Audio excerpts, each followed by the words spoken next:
ko na kayang magsulat, kaya freestyle on the spot ang bibitawan ng isang banyo king na alamat. Sinong may sabi na hindi ko na kaya pang luminya? I'm here and I'm still in the game, nagbabalik eksena. Sige kayo na bida, kayo nasa posisyon, pero ako danas ko na ilang ulit maging kampiyon. Di ako naghahamon, lalong di nagyayabang. Para sa impormasyon nyo, ito'y background check lang. Nag-iisa't lehitimo sa potes finest to. Di na kailangan magyabang pa sa inyo, magpakabuti man o magpakasama. Nababasa ko mga galawan pag walang ya, kaya di ka uubra, di ka pwede sa aming hood. Kung ang respeto mo'y nakadepende sa iyong mood, paikisama at paggalang ang nagsilbing puhunan. Ginawa kong eskwela ang kalye, kaya maraming natutunan ako'y kaibigang umaalalay anumang sitwasyon. Tawagin nyo kung sigula, sa akin mas ayos yun. Sa akin basag, wasak lamon, mga sumubok sa akin kaya pwede nyong iduluhin, pero wag nyo kung tutular na.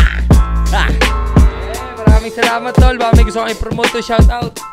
Shoutout nga pala sa mga anak ko, kay Timotea, kay Timothy, kay Tadeus Juan, tsaka kay Tiffany. Shoutout sa asawa ko, Janica, tsaka shoutout nga pala kay Nabi Boy, kay Boss Junior, kay Madam, tsaka sa lahat ng tropang painter sa Skybliss. Maraming salamat. Maraming salamat tol, i-spatan pa natin yung mga rapper na mag-i-speed sa dala natin beat. Yeah!